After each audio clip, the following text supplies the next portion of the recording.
Find another. It whispered. The old man rose in the middle of the night. As always, he stood by the window, staring into the distance.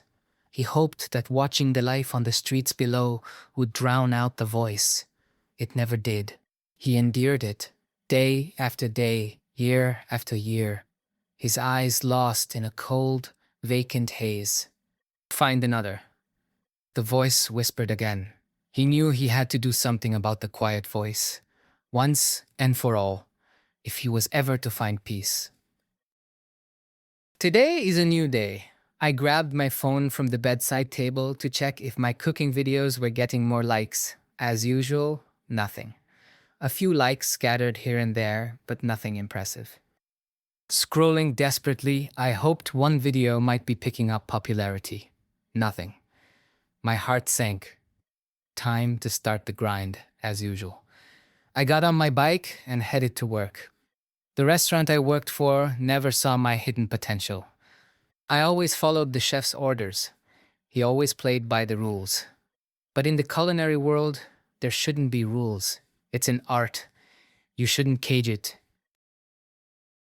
I could see it in the chef's eyes. Maybe he was once like me, eager to explore new recipes and make people drool over his creations. But now, his eyes were empty, a shell. Once human, now a soulless corporate zombie. On the way, I passed a dilapidated old restaurant. Empty, lifeless, like my chef's eyes. I dreamed of making it mine one day. I was early today. Why not take a closer look? Who knows? Maybe I could restore it to its former glory. A young chef could dream. Atop the building stood a sign. A smiling man, grin stretching from ear to ear, holding a dish of soup and dumplings, almost bowing. Creepy, but the past had strange tastes. On the entrance door, no trespassers. What a bummer. But something inside me nudged me forward. Maybe it wouldn't hurt to peek inside. In a mindless haze, I stepped through the door. The place was frozen in time. Cobwebs, dead insects scattered across dusty display stands, and stale food locked under glass. Then, next to the cash register, I saw it, a shiny bell. Without thinking, I rang it. Ding. The sound echoed through the building. Someone's here, it whispered to the old man. In a trance, he stood up quickly. Eyes unfocused, like a zombie coming to life, he shuffled from the back room toward the front counter. I heard tracking footsteps approaching. My heart froze. Someone was living here? My mind screamed for me to leave, but my feet stayed rooted to the ground, heavy as stone. The dead footsteps grew louder. My mouth felt like chalk. Then, I saw a figure in the distance, slowly approaching. There he stood behind the counter, smile wide, but his eyes seemed distant, hollow. Relief washed over me. At least it wasn't something monstrous lurking in the shadows. How can I help you? His voice rasped like shifting sand. I'm sorry, sir. I assumed no one lived here given the state of the building. My thoughts scattered in a panic. I understand. It's quite all right, child. I think this restaurant was calling you. I can see it in your eyes. You're a young artist full of potential. He paused. Your eyes say you're a culinary engineer, spreading joy to people's palates. I felt a rush of relief. Finally, someone saw my hidden potential, but reality crept back in. How do you know? You don't know me, sir. We just met by accident. I should probably get back to work. Suddenly, the building hummed to life. Lights flickered on. Vents exhaled stale air, filling the place with strange energy. I took a deep breath. The air felt good. It was hard to explain. A happiness that seemed to wrap itself around me. You're meant to run this place, the old man said. I'm too old. But you can bring this restaurant back to life. His words lit a spark inside me. I could see my dreams starting to come true. But doubt crept in. How do I start?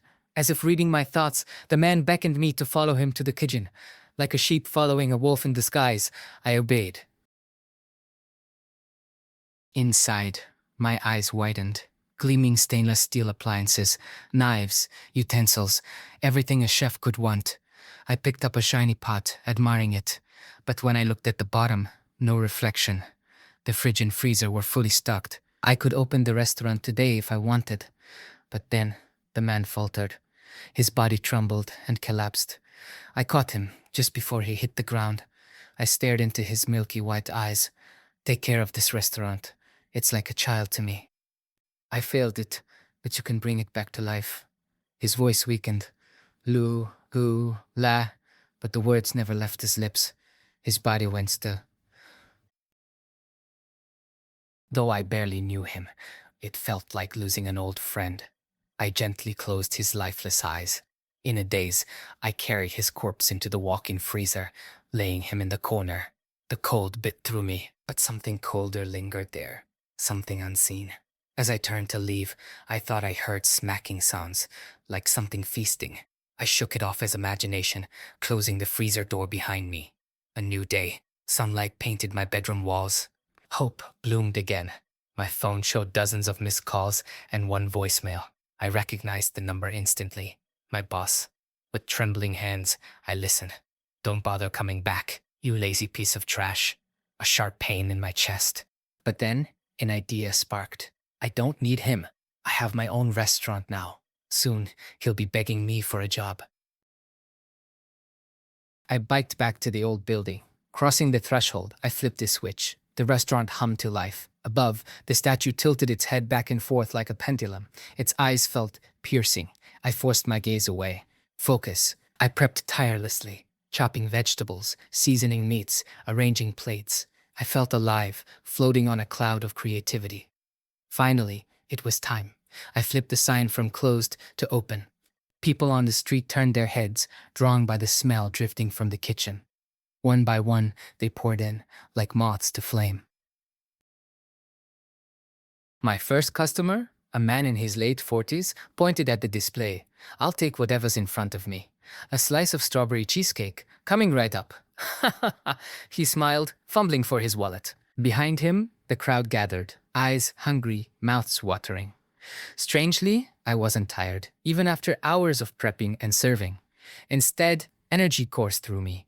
All around, people devoured the food, sounds of filling the air. They even stole food from each other's plates, ravenous. Their pace slowed as fullness set in. Belly swollen, eyelids heavy. A food coma settled over them. A whisper slithered into my ears. Feed me. It sounded deeper now, ancient, hungrier than ever. Then, something inside me snapped. My vision dimmed at the edges, as if shadows were crawling into my mind. My body moved without my will, arms dragging bloated bodies across the greasy tiles, legs straining but never tiring. One by one, I heaved my customers into the walk-in freezer, their heads lolling, faces frozen in grotesque smiles. Slop, slop, smack, smack. The wet, grady sounds echoed behind me. The voice grew impatient. More. My feet slipped on the icy floor. I crashed hard, the shock rattling my bones. The air smelled metallic, clotted, wrong. I tried to stand, but cold fingers of dread kept me pinned.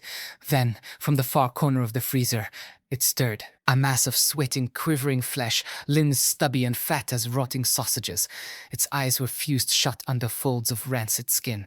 Yet somehow, it saw me. It dragged its bulk forward, sliding across the blood-slicked ice with obscene speed, its bloated face splitting into a lipless, gaping grin. My breath caught in my throat, raw terror clawing at my insides. I scrambled to my feet, shoes slipping on the frost-bitten floor, heart pounding like a war drum. The creature let out a guttural wheeze. More, the word bubbling through layers of greasy flesh. I lunged at the door, my fingers burning against the frozen metal handle. It wouldn't budge. Ice had welded it shut. Behind me, the thing closed in, the sickening sap of wet meat on ice getting louder, closer. In the reflection on the door's metal surface, I glimpsed its swollen form looming behind me, mouth splitting wider, spilling drool thick as spoiled cream. I could smell it now, rancid fat, rot, and something older than death. The freezer's fluorescent light flickered, casting its monstrous silhouette over me. I clawed at the door, fingernails splitting, the icy steel biting deep into my palms. But the weight of the thing crashed against my back, pressing the air from my lungs. My chest caved under its smothering mass. Darkness swallowed the edges of my sight. My screens dived inside my throat, crushed before they could escape. My final thought was a single, echoing horror. This place eats everything. So, ma'am, what would you like to order? She smiled and pointed at the cheesecake behind the glass, unaware of the rancid whisper behind my eyes. Good choice, I croaked. Please, have a seat. It'll be right out. As she led her children to a booth, the whisper returned, soft but eager. Feed me. And this time, I smiled back.